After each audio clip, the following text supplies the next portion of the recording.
All right. For some reason, I had my studio monitors on at the same time. So I was just like wondering, where the hell am I listening that loud noise of yours? Like I'm making a loud noise? No. It's just like I'm listening for your headphones, but then I got my other two monitors on the side as well that was projecting. I forgot to turn it down the volume. Okay, I got you. That's so in my headphones, I was listening to you very loud. I'm like, whoa, very projective, Gotcha. are we? Very projective, profound voice you have. So, man, how's it going, man? What's cracking? Not much, man. I'm just chilling here. Got my fucking wisdom teeth pulled on Friday. It's kind of in some pain. But yeah, other than that, just chilling, man. How are you today? Man, my day has been going well. Just chilling, just catching up on some animes and shit and whatnot, man. And the other room, my brother brought some friends and they're watching the Super Bowl right now. So it's like, okay, cool. Got you. Yeah, that's what my parents are doing. I actually live with my parents there in the living room, like doing like a whole little watch party or whatever. Yeah. Do you really care about the Super Bowl? You're like, Yeah, I mean, I don't really follow football like that, but the Super Bowl is like the only like interesting game, I guess. Like the playoff season and like the Super Bowl are like the most interesting in the season, I guess. You know. Right. So you really don't care about about the game overall. It's just like, hey, the championship, let's go, and that's it. Yeah, I don't really care. Oh, okay. Do you actually watch any other sports? I like soccer. I don't like follow it too deeply, but it's the most exciting sport to watch in my opinion. Really? That's very interesting. Yeah. Why is that? I don't know. It just like watching the game. There's just a lot of like high energy. You never really know what can happen, and I really love the FIFA games. Like even not being a soccer fan, I fucking love FIFA. So and the World Cup, like enough said. Just there, like the World Cup's like one of the funnest times of the years whenever it's actually. What's like your favorite soccer player and team overall, if you had to choose one? I guess my favorite player would have to be Messi, just because of his like feats and like watching him play. He's fucking crazy of a player. Like he's always been one of the best, if not the best, in our current like I don't know what the word I'm looking for, like current day and age, I guess. Yeah. Team.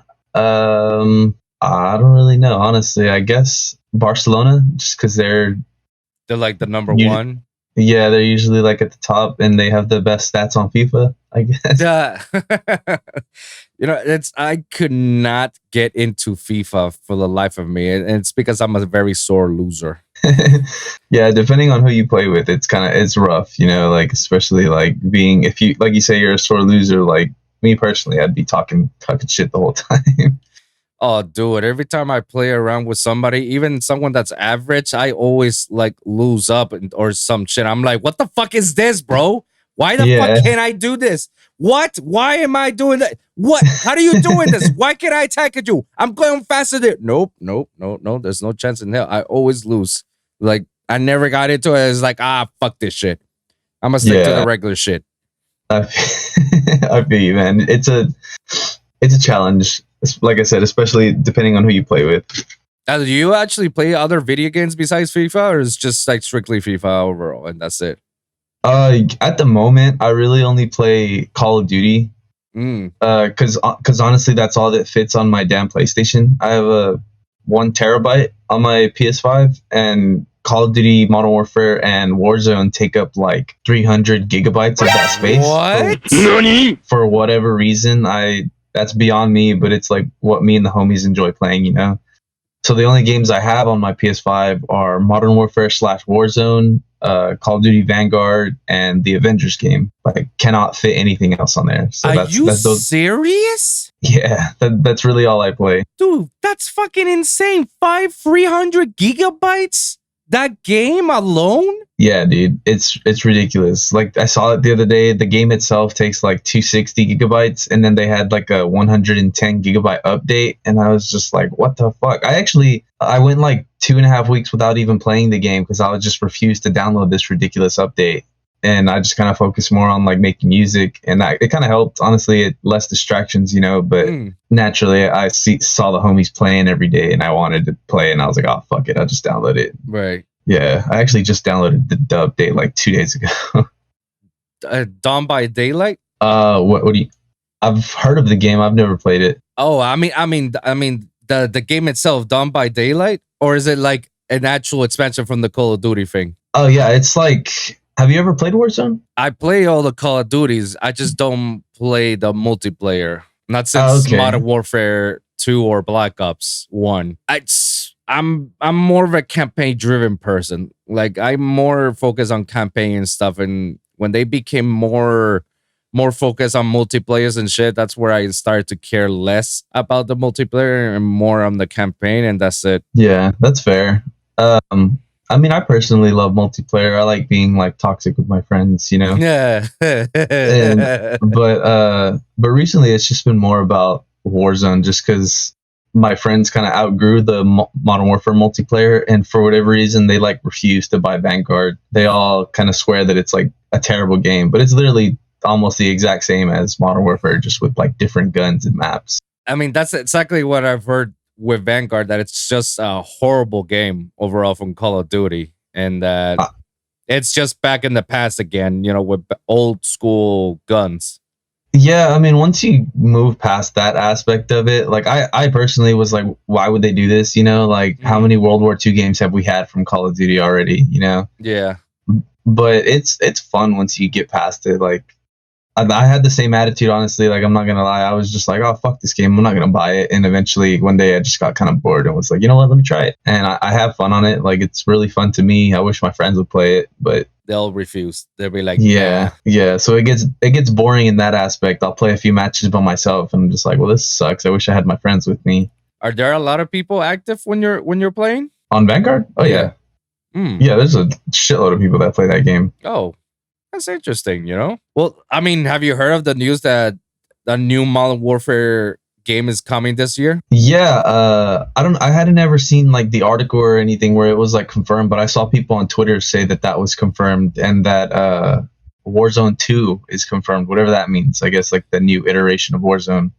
I don't know about Warzone. I just heard from Mantic, shout out to him, saying that Activision confirmed about the sequel to the reboot of Modern Warfare. So it's that's what I heard about that. I'm pretty excited for that. Yeah, I'm excited too. I hope that is as good or better than the reboot, because the reboot I was actually very intrigued, and the animation was just flawless, Yeah. Did you play the campaign on that one? Oh yeah. I loved it. I loved the voice actors. I loved the animation. The story, it was actually pretty good compared to other campaign stories for other Call of Duty games. It was kind of that most of them is just rehashed. This one's actually was very fresh, and yeah, dude, there were times in which there were decision making times in which you had to decide whether you do this or not, and then whatever happens, it'll ultimately affect your ending.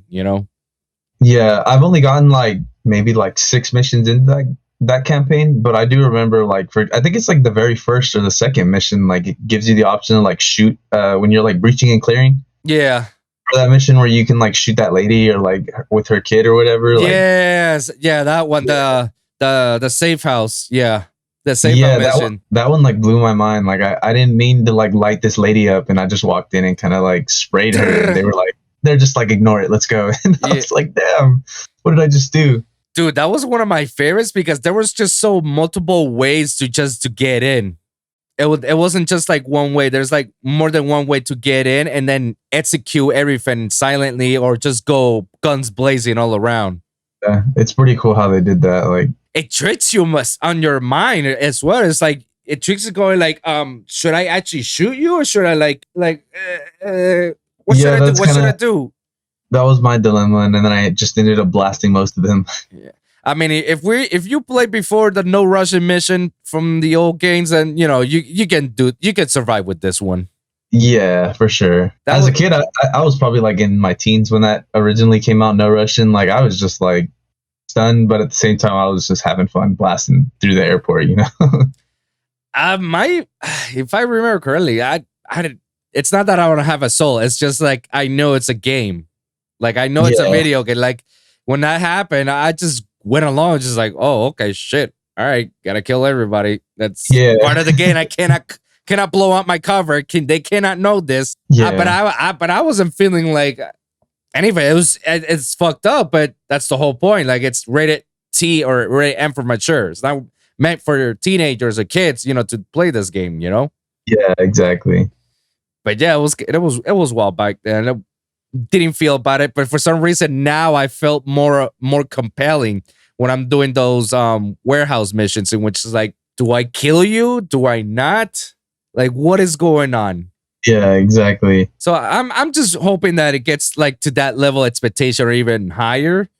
And I also hope that they actually bring the remaster version of Modern Warfare 3. I hope so too. I hope they include multiplayer in that. I saw rumors that it was only going to be like the remastered campaign of Modern Warfare 2, but I'd love to play the multiplayer on that with like the new reboot as well. Like, that'd be pretty cool if they did like a double drop kind of thing. For me, I think that was like the best multiplayer maps I've ever played in my life.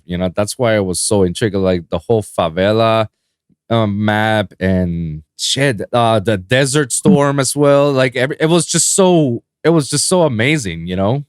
Yeah, I love that game. I can't imagine how many hours I spent on that game, like when I was in middle school. Like, that was such a good game. That was actually like the first Call of Duty that I actually got good at. I played the original Modern Warfare, but I was just terrible at it because naturally it was literally like my first person shooter, but it was just kind of fun that I was like, dude, I gotta get good at this. And I just spent the time like playing, and then Modern Warfare 2 dropped, and I was actually really fucking good at it. Like, quick scoping on that game was so fun, just running around with an intervention, scoping everybody. Like, good times, man.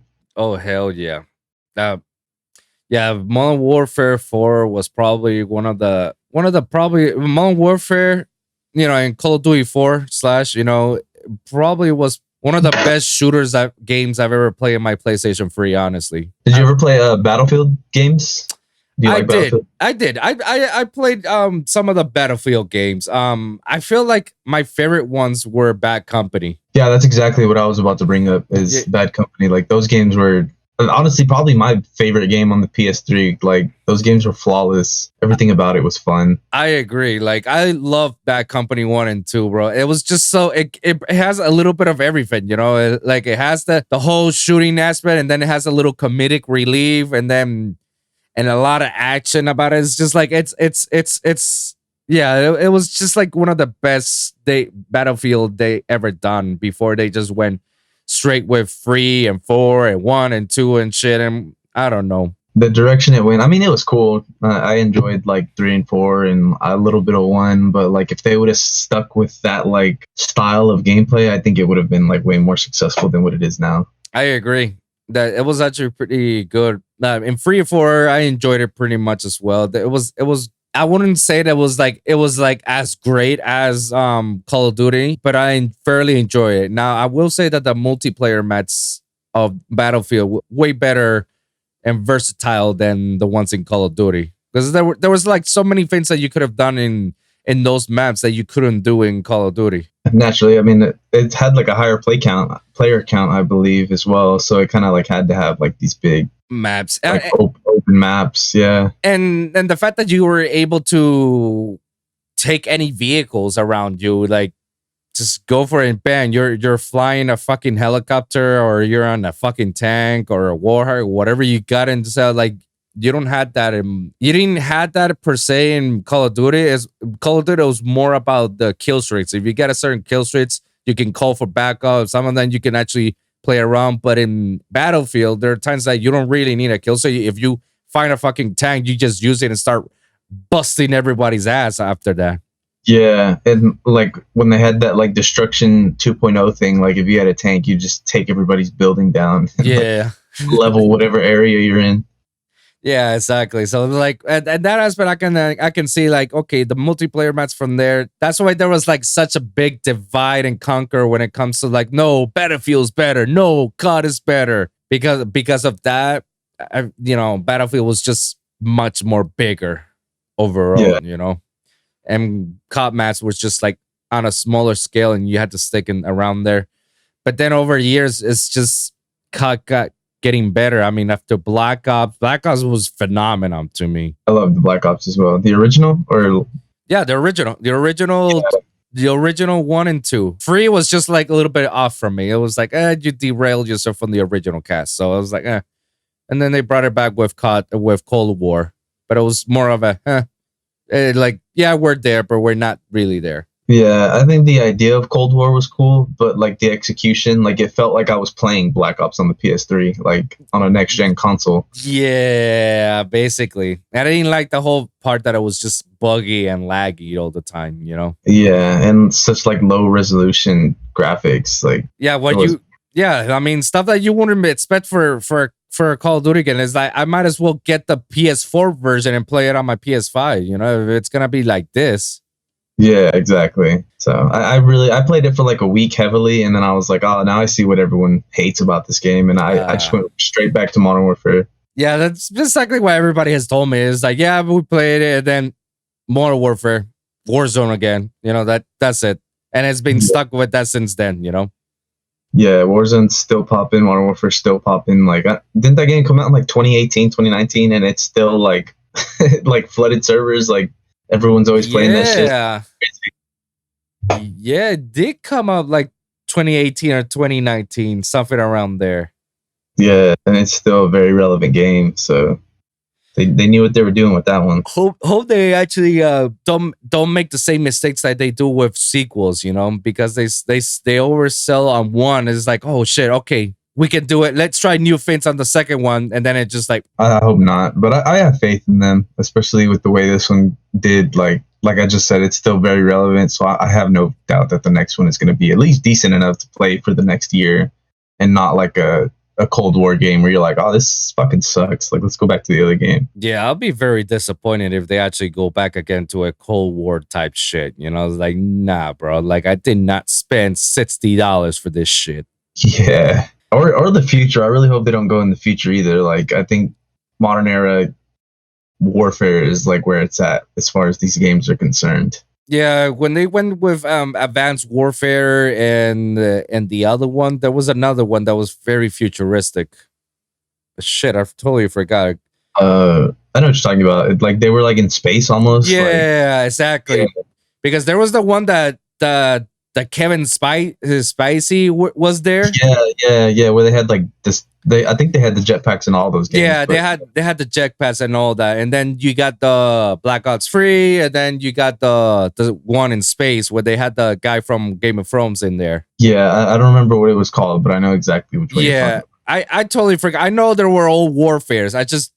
One of them was Advanced Warfare. I just didn't know. I don't know the other one, but yeah, those were. Yeah, the space one was horrible. Like even the story itself was just like, like did we really have to go this futuristic? You know, overall, like like the way they did it on Black Ops 2 was actually pretty good because they tied the whole storyline with what happened in Black Ops into this, and everything happens for a reason. You know, that was actually pretty good, and I liked that. I liked how they actually handle Black Ops 2, mixing the future and the past, and you know, going back and forth, and then the alternative endings. It has like 5-6 different endings. Yeah, I remember that. That was pretty cool. And then I'm just now remembering that like Avenged Sevenfold was in that game, and at the time I used to love that band, and I thought that was like the coolest shit ever. What other bands do you actually listen to? A lot, man. That's actually like. You know, most people think that like people that make dubstep or any genre of music, that's kind of like their main thing that they listen to on the daily. But from what I like, my friends, like we mostly listen to like other genres outside of what we make on a daily basis. Like me, myself, I listen to metal and rap mostly daily. So like other bands I would listen to is like Bring Me the Horizon, The Word Alive, We Came as Romans, Upon a Burning Body, Bad Omens. Like stuff like that, you know, a lot of the classic rock, like, or it would, sorry, I can't talk. I don't think it'd be considered classic rock, but like Tool, Perfect Circle, Godsmack, Korn, stuff like that. Like, I really love rock and metal in general, probably more than any other genre, honestly. I mean, believe it or not, dubstep comes from the roots of rock overall. You know, like everything that you listen to dubstep, it's all a kick and snare, and that's basically all basic elements from rock. Even the closest thing you can get from the dubstep to rock was probably the alternatives metal. Yeah, You yeah, I've know, always said that too. Like it's kind of like the like dubstep is like the stepping stone between like metal and like electronic music. Like people always go from like metal to dubstep and then they branch out to like house techno, you know, like yeah. not all the time obviously, but like in most cases from what I've seen, like all of EDM Twitter used to be like a metalhead, you know what I mean? Ah, absolutely. Absolutely. I remember I can tell you, like, I literally grew up listening to rock music. I was very influenced with a lot of genres, but rock was always the one that stick up with me the most. It's mostly punk rock. And my two bands that I grew up listening to was Blink 182 and Linkin Park. Nice. Yeah, I Link fucking love both those bands. and Linkin Park to me, I have it in my heart all the way because that was like I know like the original albums from Hyper Theory and Meteora. Like I listen to those songs even to this day religiously. Yeah, I do too. Those are actually like the only two albums that I really like from Linkin Park. They're, like I can appreciate their other stuff, but those two albums, I don't know, maybe it's like nostalgia, but they just kind of speak to me, you know. And especially Yeah. like I remember being like 7 years old, walking around with my CD player, and I had Hybrid Theory in there. Like Yo. I would just bump that like all day, every day, wherever I was, like wherever my mom would take me, I'd just be there like in my earphones jamming, you know. Dude, the So CD player, you just took me back, bro. I remember when I had the album, I was in the 6th grade at the time, man. yeah, Yeah, I was pretty. Yeah, I'm old right now, but yeah, back then when I got that album, that was like my birthday gift from a friend, and bro, I had that along with other bunch of other CDs and that little carpet CD wallet that we used to have back then. And I then know exactly what you're talking about. yeah, and then whenever we finish, we just switch it up to the CD, which is like boop boop boop boop. Yep. Oh, those Like Sony Walkmans, man. I never had a Walkman. The CD players as early as I went, but I also remember having like an MP3 player, like a little, what was it, like Oh. 120 megabytes? Like I don't know how I ever stored my music on 120 megabytes. Like nowadays, that's like what, like 3 fucking songs. Like when you export something from Ableton, like that's like Yeah, like no, like 80 megabytes, something like yeah, that. like there's no way I'm fitting my jams on a little MP3 player like that these days. I really don't know how I used to do it, but man, that takes me back to like what a time. What a time when everything was much more simpler, you know? Yeah, and like Zunes and stuff. You remember Zunes? Oh hell yeah! I used to had a Zune.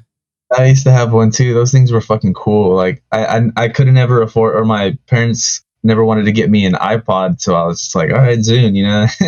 Like it was Now, the coolest alternative, and it was still pretty cool. Like I used to love that fucking thing. absolutely. That it was one of the reasons why I had to got myself a PC laptop because I only had Macs all the way, and then I didn't have anywhere else to put my music on, so I had to get myself a laptop PC so I can actually download Zune, and then I could put all my music into Zune, and then I could just like walk around with it, man. Yeah, dude. Man, it was so different back then. Like I also used to like kind of, it's funny, but I'm sure everyone used to do it. Do you remember LimeWire? Do I remember? Allegedly, I'm putting this allegedly. I used to have LimeWire. Allegedly. Yeah, I may or may not have had it myself, and may or may not have gotten thousands of songs from there, but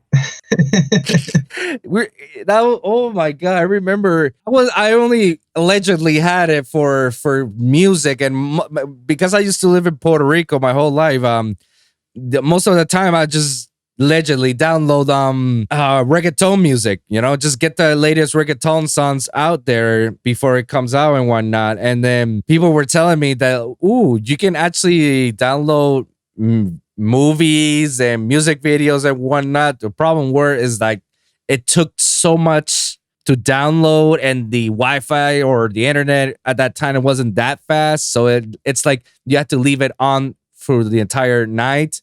I was like, nah, I wasn't gonna go for that. I'm just gonna stick it to my music. But allegedly, I found some. I remember I found some porn videos back then. And Nice. I was just like, oh shit, what is this? It's like, oh, okay, yeah, I can see this. Yeah, cool. All right. I actually went down that road. Like, I'd try to download movies anyway. Sometimes, like, I'd like try to download like episodes of South Park or something. Because at the time, the PSP was popping. You remember? Yeah, the PSP, and you can put all that stuff in the PSP. Yeah, so I would try to download as much like stuff I could watch on the PSP as possible, and just stuff it in that little, like, I had like a 4 GB card for it. And some of them, like, it would be listed as like South Park episode blah blah blah, and then you open it and it's just like porn, and you're like, what the fuck, you know? Yo, you just took me back even further. Damn, the PSP. Yeah, dude, that ahead of its time, honestly. It was ahead of its time, man. I love that thing, man. For me, that was like probably the best thing that Sony has ever come up, and was on par with Nintendo shit. Yeah, dude, if they would like tackle that market again, I think they could really do it these days with the tech they have. But you know, whatever. Like, I remember like all the games, like they had like Need for Speed, God of War. They even had like Mortal Kombat on there. Metal Gears. Like, yeah, they had Metal Gear. There was like a bunch of cool indie games that you could find. Like one of them was called Patapon.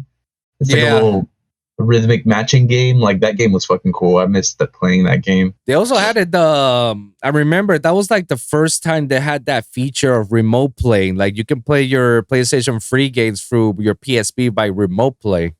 Yeah, I never got to do that just because my internet was so trash. But it seemed like a really cool feature. Like you said, it was ahead of its time, man. Like right now, if they would have come out right now, it would be perfect, and that would be a steady market. Because how many times people want to play their PlayStation games now, but from work or from school or from whatever, and they just want to remote play from there. Like, everybody would have done it by now. Yeah, exactly, and it's possible. I know it's possible because have you heard of that Steam Deck? It's like a portable I've heard of Steam. Yeah, like if they could do it, I'm damn sure Sony could do it. Like, that'd be pretty cool. But PlayStation exclusive titles just like on the go, that'd be fucking sick. God damn, bro. Imagine me at work. Everybody's doing their thing, and I'm just like right now playing my PlayStation. Just like, yeah, I got you. Exactly, bro. Like, I'll get to it when I get to it. Damn, bro. I remember all that stuff from back then, from PSP to CDs.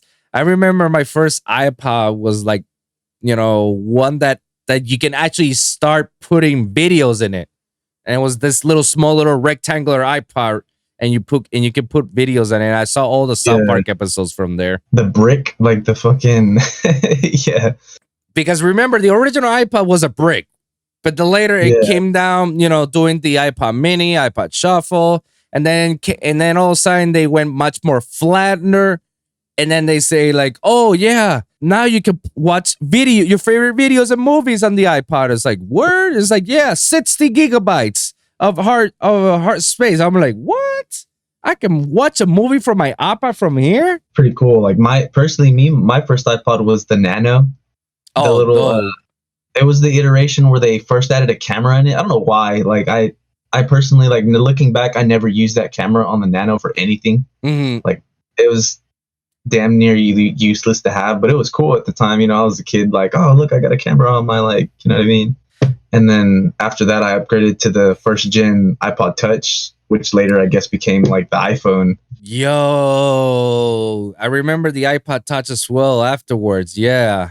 Did they still make those? Is that still a thing? Or iPod in general? Is that like iPod in general? Hold on. I'm not gonna tell you any lies. So let me fact check it for one moment. Hold on. iPod. Gotcha. I'm looking at it. Oh wow, you're shitting me. They still continued or what? No, they still do iPod Touch. Oh, that's pretty cool. Starting at $200. Damn. Which now comes up to 256 gigabytes of storage. iPod Touch. What? Yeah. Wow. So they all right. So no more iPods per se. Now it's more touch. Everything has to be touch. iPhone, iPad, Mac. Yeah, one thing I don't understand is that if you got everything touch, how can you haven't designed a MacBook that you can literally touch the screens? Like Windows already has that on their tablets or even regular laptops. How come you guys haven't made that? Yeah, my laptop is touchscreen. Honestly, I personally never use it. I have a really expensive Razer gaming laptop, and it added like almost $1,000 onto the price tag to do the 4K touchscreen. And at the time, I was like, "Fuck yeah, let's do it!" Like, I'll pay it. You know, it's nothing but a thing. But now, like, I literally never use the touchscreen. I forget that it's even touchscreen. So more of a luxury at that point, you know. Yeah, it's cool sometimes. Like the only thing I feel like it helps out with is when I'm being lazy and I have like my laptop on my chest. I can just like, you know what I mean? Coincidentally, we're in the same boat, my brother. Yeah. I have a Razer Blade Stealth 15. Fuck yeah, dude. Is it the touchscreen as well? Nah, it's not touchscreen. Yeah. It's a laptop. It's a laptop, but it's like by far one of the most powerful laptops I've ever owned in my entire life. Like laptops I used to own was probably my first laptop PC, which was a compact. At that time I didn't realize about HD qualities or RAM or hard drives. I just couldn't care. I just needed one for college. Then I upgraded myself to my MacBooks, and I had like 2 or 3 MacBooks before I completely went PC all the way. Now I got my Razer Blade, and holy shit, is like the best thing I ever built, man. Like I just built it right there from the website. I just like, I want this laptop to have this, and this. Exactly, me too. Like I just went with the absolute highest end specs that they had available for the laptop, and I was like, all right, let's do it. Yeah, cost me like 1,800. So I have the 17, so it cost me like 3,800, I think. Jesus. I may as well have just bought a PC. I'm realizing like more and more as it passes. But because like my whole logic behind it is like, yeah, I'm gonna have like this fucking supercomputer and it's gonna be portable. Yeah. But I'm sure you know, like, I don't know about the 15, but the 17, like unless it's plugged in, this thing is useless. Like I can do like basic scrolling on it, but anything that actually like gaming or like producing anything like that, like no, it's not happening unless I have a power source. Dude, for some God knows reason, I think it's a Razer frame, because if I unplug my laptop, dude, the battery itself drains like a motherfucker. Yeah, like I probably get like an hour and a half if I'm lucky. If I'm lucky, yeah. If I'm lucky, I get an hour and a half, maybe, you know. And if I have it on brightness low, you know, and if I'm not using the internet and it's just, you know, me on the Ableton, that's probably like as good as it gets. I'm like, God damn, as powerful as it is, but I can see why it drains so much. Like all the components that were shitting on this laptop itself, bro. Like I can see why. Yeah, but at the same time, I'm just like, damn, like that should be something that you think that they would work on, or like. Yeah, you know, like and I was with you on that point. I was like, the reason why I need a powerful laptop is like, okay, I can work here and I can work somewhere else, you know, and I could just like do my thing and it's gonna be flawless all the time, you know. But when that battery drains like a motherfucker, it's like, holy shit, bro. I have to leave it here plugged into my home. Like I can't take it anywhere. And if I do take it somewhere, I have to bring the charger and it needs to be charged, because if not, it's like it's gonna be donezo, you know. Yeah, I bought like a whole bag for like bringing my charger everywhere I go. Like I'm honestly, I want to buy a new charger because like the way my desk is set up, I have to like reach behind it and like plug. You know, like it's a little pain in the ass to plug it in and out. And then like whenever I gotta go somewhere, I'm usually like, man, fuck it, I don't need the laptop that bad. Like I'm not about to unplug all that shit. See, and that point, instead of me doing that, I just buy an extra charger. It's like I don't care how much it costs at that point. Like as long as I have an extra charger right here.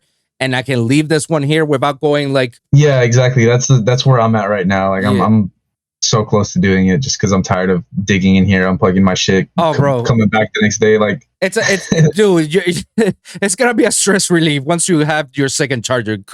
Believe me, and try to buy it from these people from Razer, because my problem was that I bought one that was like one of those. I wouldn't say it was a cheapo, but it was one of those Amazon brands once, and I've noticed some things about it that every time I plug it in, there's like little sparky coming out from the port. And I was like, oh shit. Yeah, that's not good. What the fuck? Yeah, maybe that was the reason why it fucked up my battery.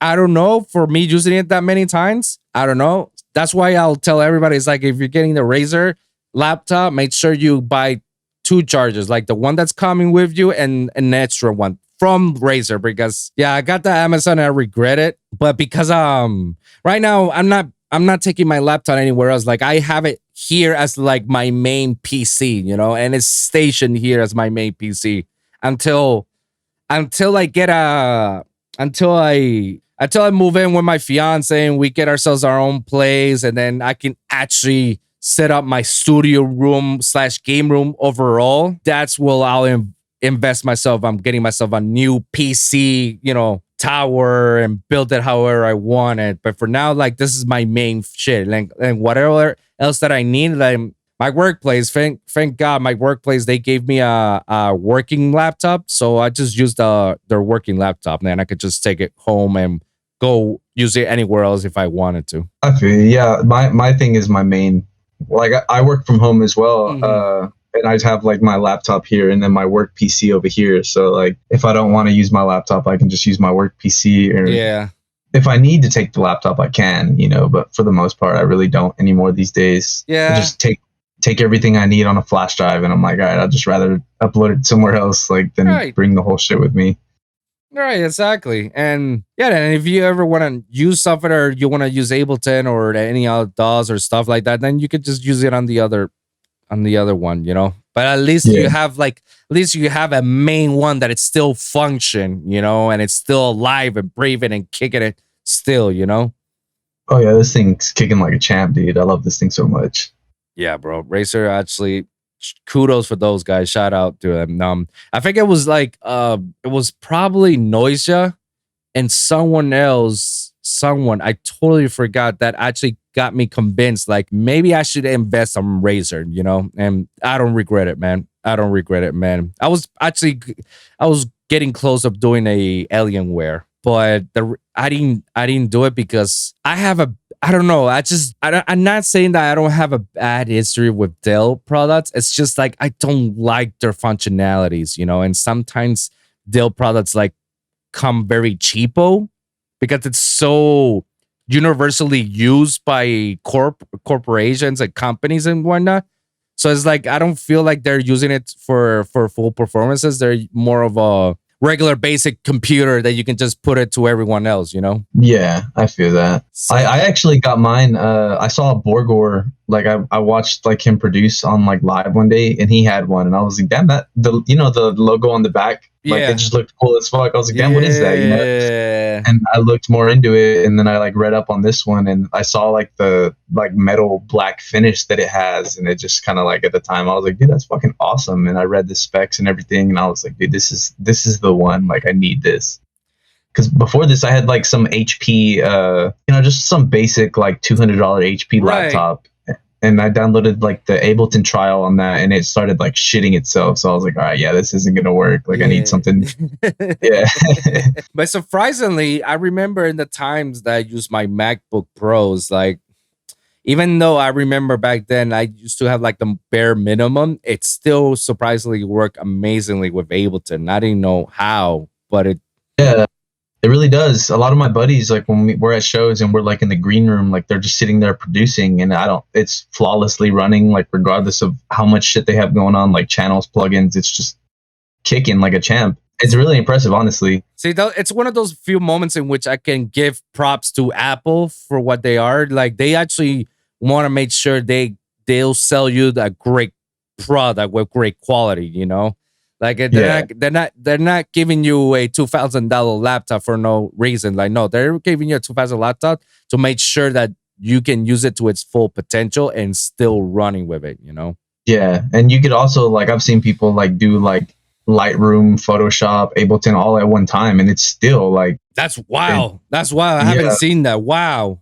That's like it's impressive. crazy. Especially like the new ones, like that M1 chip. I hear that that's like goated at the moment for Apple users. Like it's just so much faster. I don't really know much about what it does or how much faster it is, but it sounds like it's fucking awesome. I mean, most of it has to do with the processor. Like the processor is like the bread and butter for all the MacBooks, because everything else is like solid state drive, hard drives. That could be another something that's read and write all at the same time, like this, on a faster speed than your regular Fusion drives.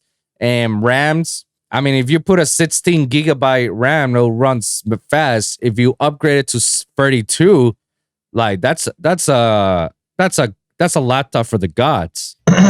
Yeah, I don't know too much about like the tech side. Honestly, I'm still very new into all of it, but it just seems like they know what they're doing with those. Oh, absolutely. You know, so that's why I just give them their props, because you know when it comes to quality, they got it. They got it. But yeah, definitely. But because I work for both different worlds, like I use PC as much as I use Mac, I can see both of the pros and cons on each side, and I can see why for a lot of people it's much more effective to stay with PC than a Mac. And one of the reasons, very simple one, is that if you ever decide to upgrade, you don't have to spend another 18 grand to get yourself another laptop. Like you could just upgrade it from right here, from your own laptop on the PC. Like on my Razer, I can upgrade my Razer. It's not 16 gigabytes. If I want to do 16 gigabytes of RAM, if I want to upgrade to 32, I'm allowed to. And this shit will just like boost its speed like it was nothing, you know? And if I want to change my hard drive, I can change my hard drive to a bigger. So it's one of those benefits that only a PC that you allow and can do that you can't do on a Mac, you know? And a Mac now these Macs nowadays, what I hate about it is that now they smolder all of their components and their hard drives. And when I say smolder, when you look at on a circuit board, like a chip, you know? And inside that chip, you got like other stuff. Like you got the RAMs, you got the hard drives. They're all hooked up together, right? I can easily replace one of them and then put another one. But now how they're coming with it, because now they're much more thinner. It's no longer like this big. Now it's like this big. For them to solve that issue, for them to be much more slim, they decided that whatever it's easy to detach from these circuit boards, let's just smolder in. Smoldering means like I need to melt the metal and make sure that it's like stick to it all the way to the end. You feel me? Yeah. So like when it's smoldered like this, you cannot remove it. You cannot, because if you do, then you'll break it. That sounds like a hassle to deal with. Oh, bro, it's a hassle. I had to open up computers and whatnot, and you know, I have to explain it to the person. It's like, yo, like I can't do anything because this shit is like you had to take it to Apple Care at that point, you know? I mean, if you have Apple Care, like that's like the best investment you can have for a guarantee. That's like probably the only guarantee that's worth purchasing. Honestly. Even for like iPhones and stuff, like Apple Care really does come in clutch. Yeah, absolutely. I don't know about iPhones per se, because most of the time just go to a simple iPhone repair shop and they'll just do it in like within minutes. Like the same day I'll have my phone back. Yeah, that's true. But I'm with you. I'm pretty sure with Apple Care, if you have it on your phone, like, oh shit, my iPhone X is done. Oh, okay. Well, there's no more iPhone X. We can give it to you for a 12 if you want to. Yeah, like okay. Why not? Why not? I'm not gonna say no to that. Sure. Give me some of that shit. Yeah, that actually happened to me with my I had a 5S, the square one, for a while, and then I needed to get a repair, and then at the time is when the 10 came out, and they were like, well, we can't really do anything, but here's an iPhone X. And I was like, all right, like fuck it, that's cool. That's funny that you say that, because that's more or less what happened to me. Yeah. I had a iPhone 5S as well, and I had it for the longest time. And I can see everybody upgrading to the X and XR and all this shit. I was like, nah, bro. Like, I want my little button. I want my fucking little button. Yeah, those phones felt so good in the hand, you know. Yeah, and yeah, for the longest time, and then I don't remember. I think it was that I broke my phone or something, and I went to the shop, and I was just like, yeah, it's gonna take you like a lot of money to fix it. I'm just like, fuck me. And that's where AT&T goes like, well, I mean, if you want, we can give it to you. We can give you the new iPhone Nets for half the price that you will pay for this. I'm like, yeah, why not? You know, like I'll take may it. as well. It is what it is. I'll take it. I'm not gonna say no to that. Fuck and yeah. I love the iPhone X when I first had it. Like now I have a 12. I have a 12 Pro. But the iPhone X, like that thing did the job. I loved all the like new features that they had. Like at the time, that was like the new generation of iPhone or whatever. Like, yeah, I think that's like when the whole face recognition ID started to pop up. You know, that's where everybody was like, "Oh shit, iPhone Nets." Yeah, I definitely want to be involved with that shit. Yeah, and the camera was like a significant upgrade from the. I think it was the 8. Was the last one before that? Yeah, the 8 was the before that one. Yeah, the camera. Because I remember they skipped 9. Yeah, I don't know why they skipped 9. They should have kept it like if they're gonna keep it like 1, 2, 3, 4, 5, 6, 7, 8, 9. But then again, when they made the original iPhone, they skipped 2 and they just went straight to 3GS and 4GS. You know. I think that was based off of the signal, though, isn't it? Like at the time, like 3G and 3GS was like the fastest internet you could have, and like now it's all the way up to like 5. Yeah. 5G LTE. 5G LTE, right? Yeah, I still kick it with my iPhone XR even to this day. It looks like it's in good condition too. Oh, absolutely, bro. Absolutely. That's a thing. I do take care of my technology. Like when it comes to hardware stuff, like I make sure that I take good care of it because I've learned from past mistakes. I remember back in the day when I was DJing in any of these wedding parties or, you know, proms and whatnot, that I had to bring my own equipment. I had to bring my own amplifier, compressor, turntables, speakers, you know, all that shenanigans. I remember that one of my turntables fell. Oh my God. And I could not get the jog wheel right, but eventually it did. But what fucked up was the CD pack. It could not eject. Oh, that sucks, dude. Yeah. So imagine DJing on a wedding with one turntable. Yeah. I mean, I pulled it through. Thank God at the time. I had Serato. So it was kind of weird DJing with one turntable on Serato, but I managed to pull through because all I had to do was just hook it up, and then the next song I just like duplicate it on the other channel, and then when it's done, I could just replace the next song, and it just like seamlessly like fade it out like that. Yeah, that's pretty smart. Nice. I call myself innovation at that time. It's like, yeah, this is exactly why I'm an audio engineer. I just fix the problem right there when I least expect it, you know? Yeah, impressive. Yeah, thank you, man. I mean, it's years of trying to fix problems right there in the spot, you know? That didn't came from last week that I learned how to do this. Like, no. I can imagine. I wouldn't say it's a curse, but or a blessing. I'm like right there in the middle ground that I'm trained enough to be on standby all day, every day. Even right now, I'm on standby that if anything happens, like I'm here to fix it. Nice.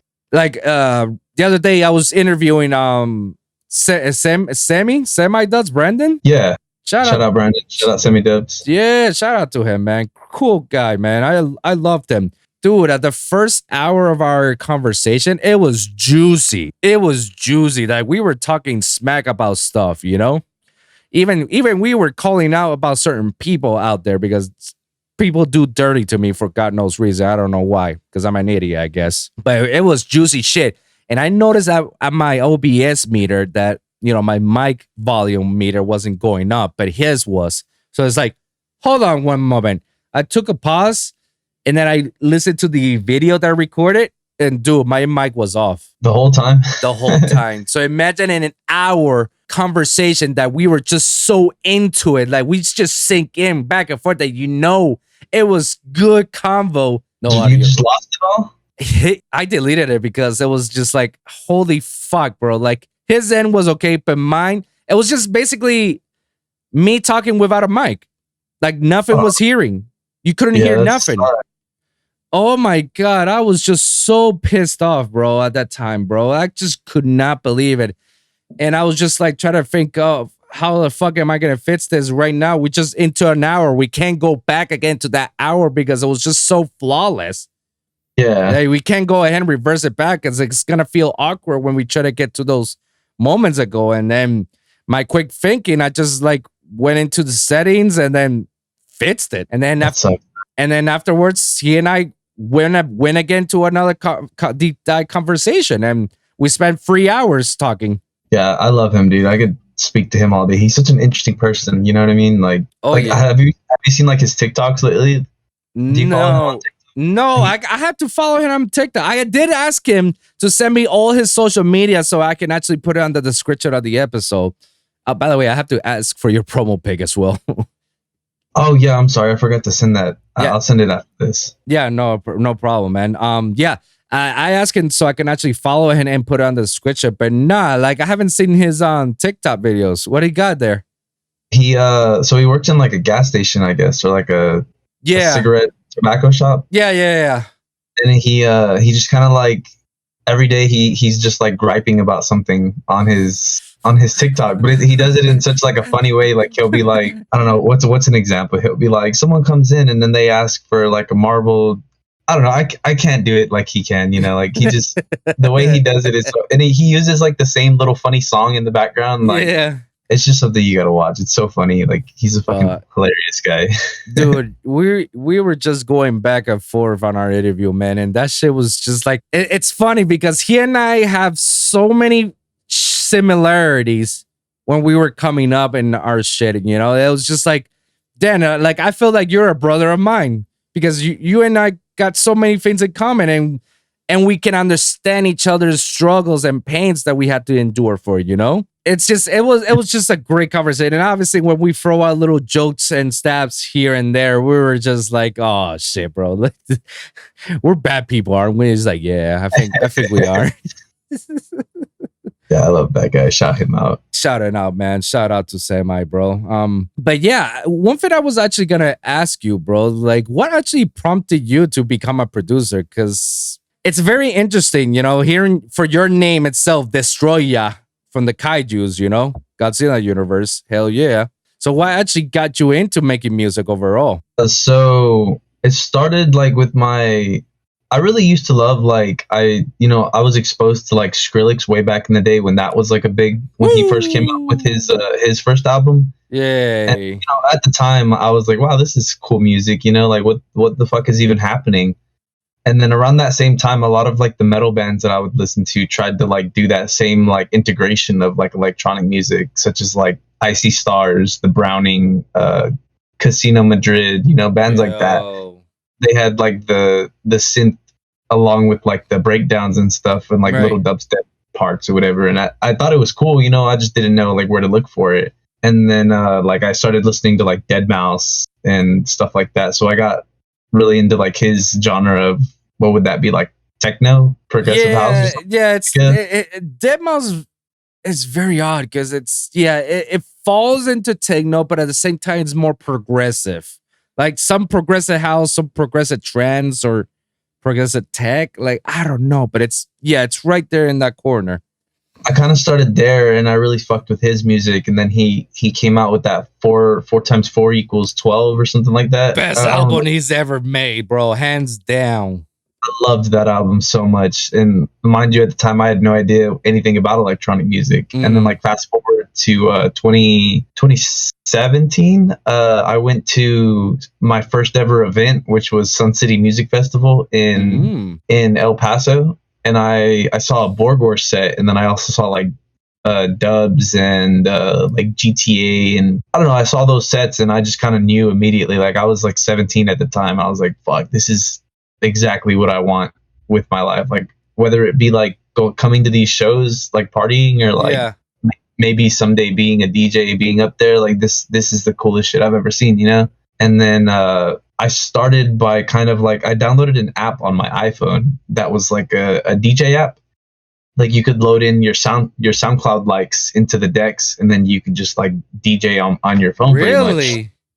Yeah, and I taught myself how to like beat match and, you know, do all that shit on this app on my phone. Right. I came out with my first mix, which is actually still up on my SoundCloud. It's called Wobbles Volume 1. I made that mix entirely from my phone. And then God damn. Eventually I just got comfortable enough on my phone to where I was like, all right, now I can buy like actual decks. And I bought a little DDJ 400, and I kind of like took the next step, learned how to do all that. And then once I felt comfortable enough in DJing, I was like, all right, well, what now, you know? And then I get naturally producing is the next step. So in 2020, when the whole pandemic hit, yeah, and there was nothing to do other than, you know, Warzone with the homies, or like go to the gym, or not even, I couldn't go to the gym, you know, like I would just go out and run like around my neighborhood or whatever. Right. I just got kind of bored, and I was like, you know what, I may as well download the Ableton trial. And at the time they were giving like the incentive of like 90 days free with like the full Ableton suite.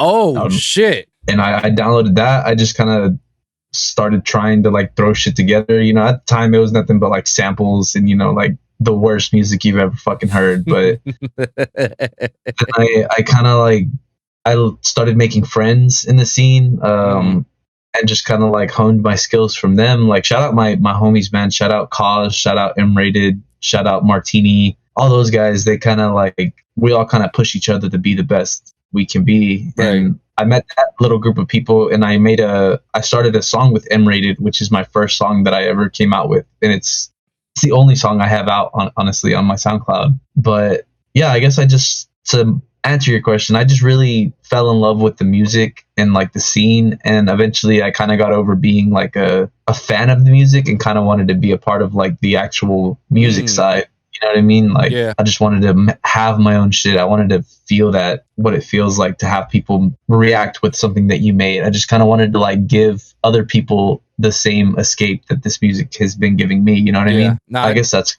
like where that's actually pretty good, man. And believe it or not, that I had a similar path like that as well when I started out in my early days back in 2014, when I actually want to go full throttle with the dubstep scene, you know, because damn, I've been listening to dubstep since, you know, Skrillex days as well. Them Skrillex, Samboy, and Rob Swire from Pendulum and Knife Party are like basically like my idols, dude. And I've met 2 out of the 3 of those people, you know. Really? Who? Which?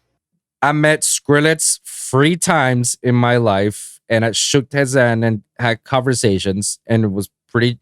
And Zomboy I had twice in the same year, and I had longer conversations with him. That's fucking sick, dude. Yeah, dude. I hope I get the chance to meet either one of, or any of those that you just listed. Me personally, I love fucking Pendulum, Rob Swire, like Knife Party especially. Knife Party was another, like around the same time that I was getting into Deadmau5. Like I heard Knife Party, and they came out with like or I think it had already been released, but that Internet Friends. Is it Rage Valley? Oh yeah, the Rage Valley EP, yeah. Yeah, I heard that EP and I was like, dude, holy shit, this is fucking awesome. And then that too, Internet Friends, and then I heard like I actually heard the Internet Friends VIP, because it was on they had EDM Death Machine on Need for Speed Rivals. Oh, for real? Oh, yeah, really? On Rivals. And I heard that song on there and I was like, damn, what is this? Like, this is fucking awesome. And I looked up that EP and I was like, oh, of course it's Knife Party. And then that Internet Friends VIP was on the same EP, or that song was on the same EP. Yeah, along with it was along with Power. It was Power and Elrad. Yeah. And, oh my god, Elrad. Yeah, Elrad was fire. Yeah, that shit it goes hard. Like I remember hearing that like at a festival and it just blew my fucking mind, dude. And that track itself is like, it's very conflicted with me, because it's like, I don't know which part do I like more. Do I like more the first drop or the second drop? Me personally, I like the first, just because the energy, like when that shit hits, it's just like, Oh yeah, like it's exactly like just straight like Yeah, it just go and I think it's like that first kick, and then it gives you like a swoop to go. I love that shit so much. Yeah, bro. Again, I got conflicted because I don't know which one's my favorite, because the second one just goes as hard as the first in a sense that it just goes faster. Dum. Yeah. It's like, yeah, yeah. Oh my god, they actually were gods when it comes to complextro, bro.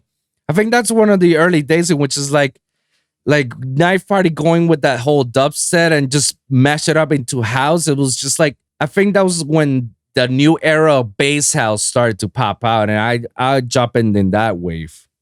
Yeah, basically that is kind of around the same time that like Jaws and like Ghastly and a lot of those like bass house artists Yeah.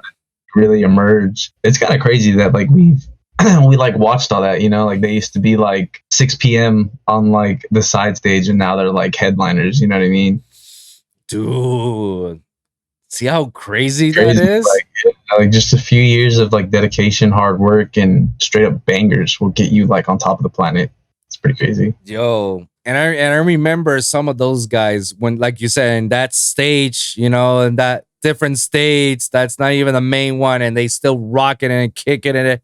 Then now you see them like yeah, now they're big guys. Yeah, like main stage EDC kind of shit. Like Yeah, some ridiculously. I remember the when Marshmallow started to pop off, you know? yeah, dude. I actually I don't know. I'm sure it's common knowledge by now that he has like two projects or whatever. But his previous project, I really fucking liked because he was like affiliated. Yeah, he was like affiliated with like Bygore and like Jaws and all them. Yeah, exactly. Like trap shit that he used to make is like I used to fucking love that stuff, you dude. .com back then was nasty, but I felt like it wasn't gonna take him that far. Yeah, like the Marshmallow, obviously genius. Like Yeah. I can't imagine how much that guy rakes in, especially like the music, the like Fortnite, all that stuff, you know, like Bro, he's at this point he's a celebrity now. He's no longer like you see him as a DJ. Like everyone, even including their mothers, know who Marshmallow is, you know? yeah, exactly. He's like at the top with like A-listers probably. Yeah, no, he's probably as big as an A-lister as Skrillex is, as Diplo is, you know. Like you can put him next to Bieber and you'd be like, oh yeah, that makes sense. Bieber and Marshmallow, yeah, of course, you know. Yeah, exactly. Like he's gone that big, and it's funny, guys. I forgot I was having this conversation with somebody from the show, and we were talking about, you know, how Marshmallow jumping into that whole future bass wagon, and now he's making dubstep. Yeah, I think it's cool. Like a lot of the stuff he's been coming out with lately, like that. I don't know if you've heard his Eptic collab with Juicy J. Yeah, that shit's hard. I fucked with that track. It's pretty sick.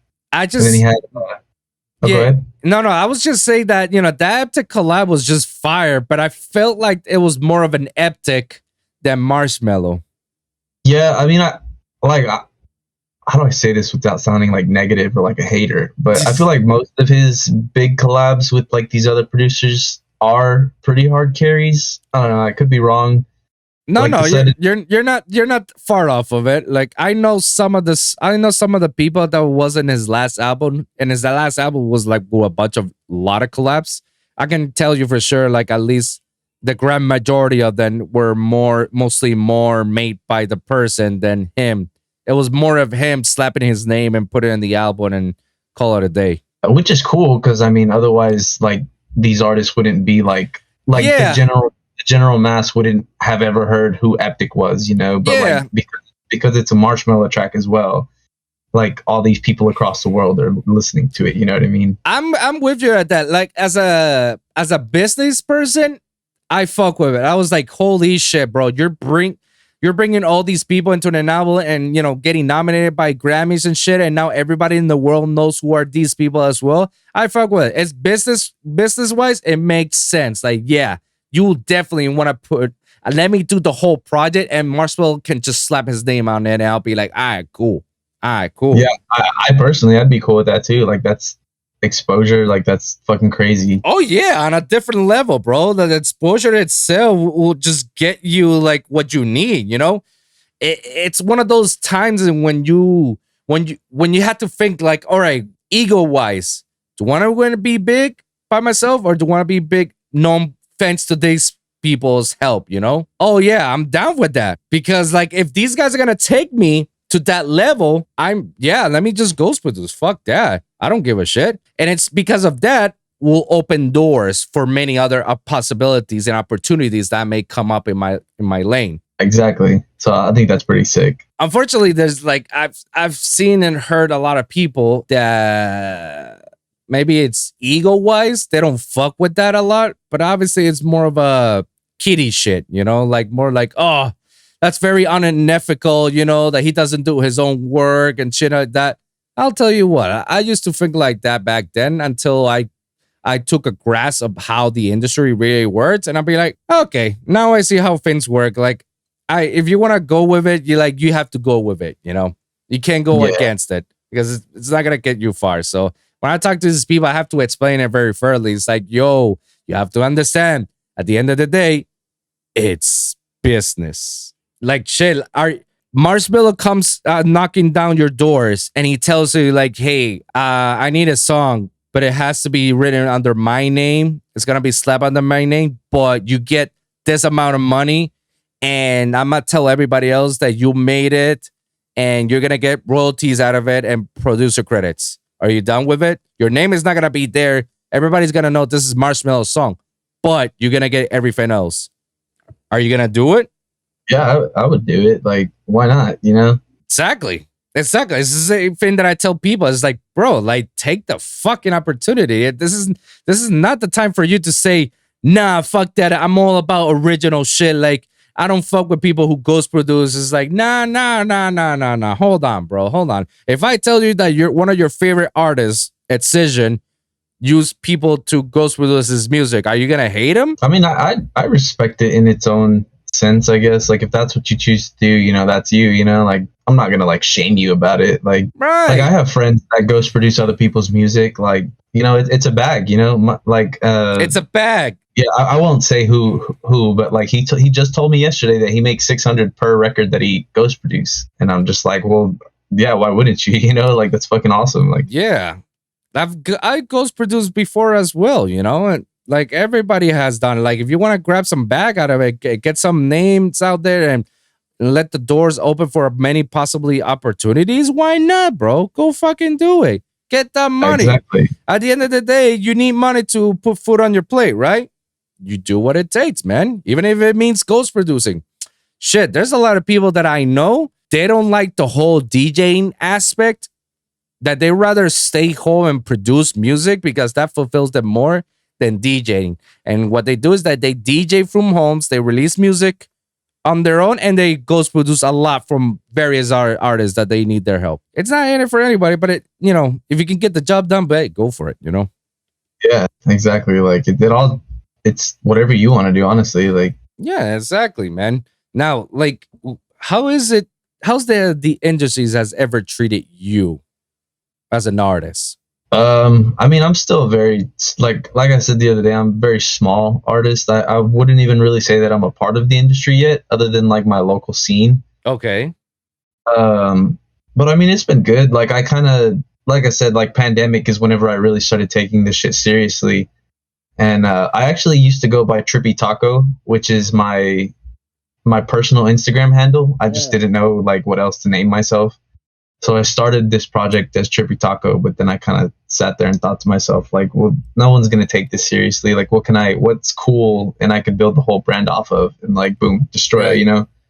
So that's whenever I started like pushing myself in the local scene. And I was just kind of some random guy that I had never met any of these people. Like in Dallas, at least, a lot of the local scene, like everybody's friends with everybody, or at the very least, everybody knows each other. You know what I mean? So I was just like a random, and like, I'm not going to lie, at first I wasn't very accepted, I guess, by some. Okay. I remember I went through like rough patches with some people that kind of like gave me cold shoulders, but then I met like my group of friends. I met people that I really like genuinely clicked with. And then started making all these connections, and then like I just started growing, I guess, here locally, and now I know like all the local promoters. Like I'm good friends with some of them, you know. Like it's been cool. Like it's been a little journey over the past like 2 years. I wouldn't really have anything negative to say about it, other than like the fact that, I mean, here locally in Dallas, like it's very hard to get a paycheck for DJing, which I understand. I mean, if you're not like some well-known artist that's pulling a crowd, you know, like I guess I understand it, but most of the time, if you're not like, you know, 1,000, 2,000 followers on SoundCloud here in Dallas, you're not getting paid. So like I've only ever been paid like two or three times out of all the times I performed here locally. Okay. You know what I mean? So I mean, that kind of sucks, and it sucks to see like my talented ass friends keep getting booked for free whenever they have like a global fan base, you know. Like I'm not gonna list any names, promotion companies or artists, but you know, it just sucks to see, you know. I wish that aspect would change, but I get it. Like you said, in the end, it's all business. So yeah.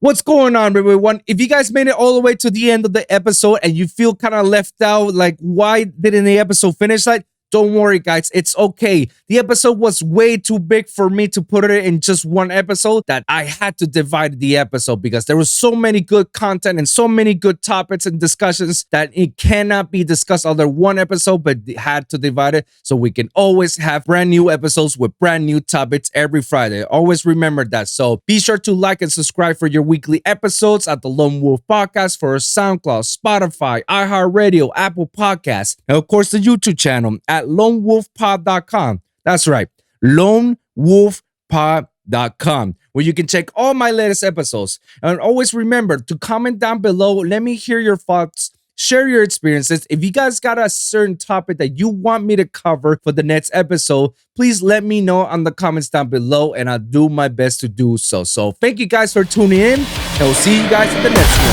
Deuces.